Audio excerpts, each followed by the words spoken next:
Rusting Ferris wheel claws the sky. Its once vibrant colours now faded and peeling, a stark reminder of the passage of time. The metal creaks in the wind, a ghostly echo of the laughter that once filled the air. Graffiti scars the crumbling facade, each spray-painted image a testament to the park's forgotten glory. The walls, once adorned with cheerful murals, now bear the marks of neglect and rebellion. Wind whistles through shattered windows, carrying the ghost of laughter. It weaves through the empty spaces, a haunting melody that speaks of joy turned to sorrow, of memories that refuse to fade. Wonderland, once a beacon of joy, now a graveyard of dreams. Some say it's cursed. They're right. The rides stand as silent sentinels, their once thrilling motions now stilled, their vibrant lights extinguished. Cracked asphalt, choked with weeds, snakes through the park. The pathways, once bustling with excited footsteps, are now overgrown and forgotten, nature reclaiming what was once hers. Each twist and turn whispers of forgotten thrills, of screams turning to silence. The echoes of joy and fear linger in the air, a reminder of the lives that once intersected here. The air hangs heavy, thick with the weight of secrets. It's as if the park itself is holding its breath, waiting for someone to uncover the stories hidden within its shadows. Secrets we're here to uncover. Each step we take is a journey into the past, a quest to piece together the fragments of a forgotten world. We are the night crawlers, urban explorers drawn to the darkness, to the stories whispered in shadows.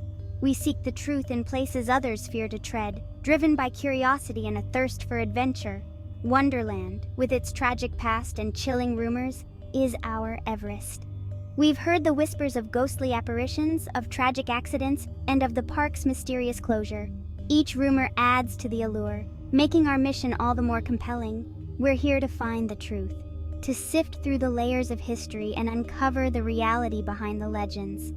It's a daunting task, but one we embrace with determination. Our leader, Maya, throws a reassuring glance. Her confidence is infectious, a steadying force in the midst of uncertainty. She has a knack for keeping us focused, for reminding us why we're here.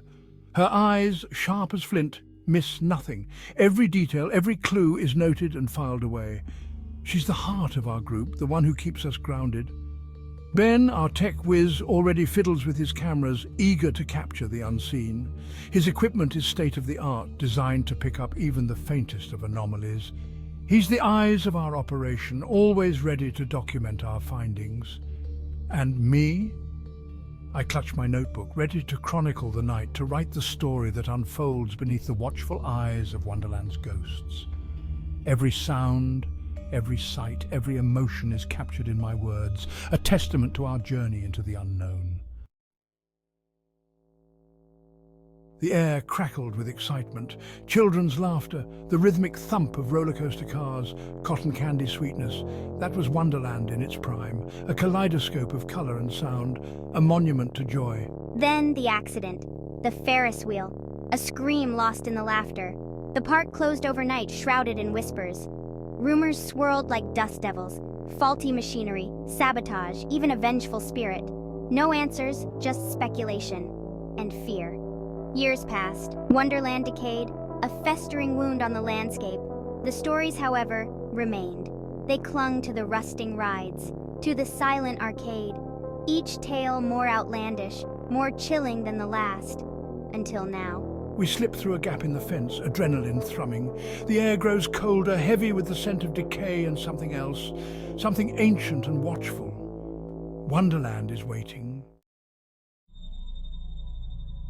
Shadows stretch long and hungry as we navigate the park's skeletal remains. The once vibrant laughter and joyous screams are now replaced by an eerie silence, broken only by the occasional rustle of leaves and the distant call of a night bird. The air feels heavy, as if the park itself is holding its breath, waiting for something to happen. The Ferris wheel looms, a skeletal giant against the dying light. Its rusted frame creaks in the wind, a haunting reminder of the countless memories it once held. Each car, now empty and swaying gently, seems to whisper tales of forgotten joy and lost innocence. Below, the ghost of a carousel spins, its painted horses frozen mid-gallop. Their once bright colours have faded, and their eyes, once full of life, now stare blankly into the void. The gentle music that once accompanied their dance is now a distant memory, replaced by the haunting sound of the wind. The air is thick with the scent of decay and the phantom laughter of children. It's as if the very essence of the park has seeped into the ground, leaving behind an indelible mark of its past. The faint echoes of joy seem to mock us, reminding us of what once was and what can never be again. We tread carefully, our whispers the only sound in the stillness. Each step we take feels like an intrusion, as if we are trespassing on sacred ground. The shadows seem to move with us, watching our every move, waiting for the right moment to pounce. Each step feels like a desecration, a violation of something sacred and forgotten. The ground beneath our feet feels unstable, as if it could give way at any moment, swallowing us whole. The sense of unease grows with every passing second, making it hard to breathe. Maya, ever vigilant, scans the shadows. Her eyes dart from one dark corner to another, searching for any sign of movement. She seems to sense something that the rest of us can't, a presence lurking just out of sight, waiting for the right moment to reveal itself. She points to a building, its paint peeling like sunburnt skin. The Fun House. Its once vibrant facade is now a ghostly reminder of its former glory. The colors faded and the structure decaying. The entrance, dark and foreboding, seems to beckon us, daring us to enter and uncover its secrets. The epicenter of the park's darkness, or so the stories say. Legends speak of strange occurrences and unexplained phenomena centered around the funhouse. Some say it's haunted, others believe it's a portal to another dimension. Whatever the truth may be, one thing is certain. The funhouse holds the key to the park's mysteries. A shiver crawls down my spine. The atmosphere is thick with tension, and every instinct tells me to turn back. But curiosity and perhaps a touch of madness drives us forward. We are drawn to the unknown, compelled to uncover the truth, no matter the cost. Ben sets up his equipment, his face illuminated by the glow of his laptop. He is focused, determined to find evidence of the paranormal. His hands move with practiced precision, setting up sensors and cameras ready to capture any sign of activity. He's searching for cold spots, energy signatures, anything to validate the whispers. The stories of ghostly apparitions and unexplained phenomena have brought us here, and Ben is determined to prove that there is more to this place than meets the eye. The silence stretches, broken only by the creak of the wind. It feels as if the park itself is holding its breath, waiting for something to happen. The tension is palpable, and every sound seems amplified in the stillness. And then, a faint hum. It starts low, almost imperceptible, but gradually grows louder, filling the air with an eerie resonance. It's a sound that seems to come from everywhere and nowhere at once, sending chills down our spines. It seems to emanate from the funhouse, beckoning us closer. The sound is hypnotic, drawing us in despite our fear. We exchange nervous glances, knowing that we are on the brink of discovering something extraordinary, something that could change everything we thought we knew about the world. Inside the funhouse, dust motes dance in the fractured moonlight, creating an eerie ballet of light and shadow. The silence is almost deafening, broken only by the occasional creak of the old wooden floorboards. The air is thick with the smell of mildew and something sickly sweet like overripe fruit. It's a scent that clings to the back of your throat, making each breath feel heavy and labored. Twisted mirrors reflect distorted images, our fears given grotesque life. Each reflection seems to mock us, twisting our features into something unrecognizable, something monstrous. We move deeper, each step echoing in the silence. The further we go, the more oppressive the atmosphere becomes, as if the very walls are closing in on us. Ben stumbles, cursing under his breath. He's found something. His flashlight beam reveals a hidden trapdoor, its edges barely visible beneath a thick layer of dust and debris. A trapdoor hidden beneath a pile of debris. The wood is old and splintered, and it looks like it hasn't been touched in years. It creaks open, revealing a musty darkness below. The smell of damp earth and decay wafts up, making us hesitate for a moment before descending. A wave of cold air washes over us as we descend. The temperature drops noticeably, and we can see our breath in the dim light. The air down here is thick with the weight of forgotten things. Old broken toys, rusted machinery, and tattered banners from a bygone era litter the floor.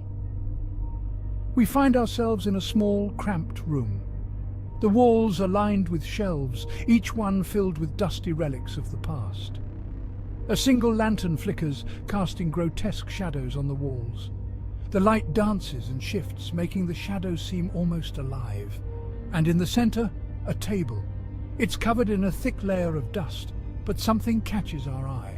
Upon it, a leather-bound journal. The cover is worn and cracked, and it looks like it hasn't been opened in decades. The journal is old, its pages brittle and yellowed with age. Each page crackles as we turn it, revealing the secrets it holds. The writing, in faded ink, chronicles the park's construction, the dreams of its creator, a man named Silas Croft. His words are filled with hope and ambition, a desire to create a place of joy and wonder. But as we read further, the entries grow darker, filled with cryptic warnings and desperate pleas for forgiveness.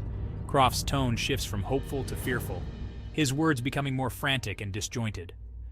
Croft believed he had angered something ancient, something powerful and vengeful. His writings speak of strange occurrences, of shadows that moved on their own and whispers in the dark. He believed he had cursed the park. His final entries are almost incoherent, filled with ramblings about a dark presence that haunted the grounds, a malevolent force that could not be appeased. The last page is stained with what looks like tears, the ink smudged and barely legible. "Forgive me," it reads, "for I have unleashed a terror upon this place." We look at each other, the weight of Croft's words heavy on our minds. Whatever he had unleashed, it was still here, waiting in the shadows.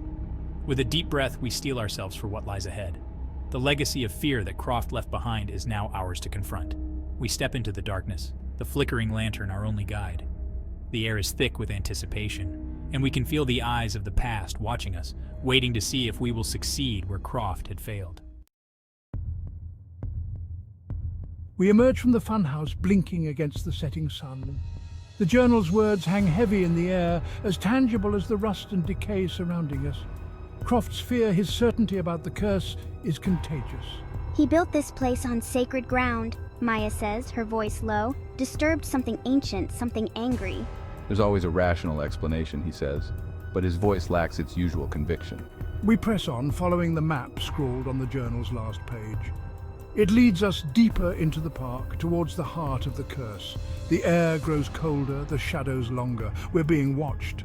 A blood-curdling scream pierces the silence. We spin around to see Ben staring at his reflection in a cracked mirror, his eyes wide with terror. "It moved," he whispers, his voice trembling. "My reflection, it moved!"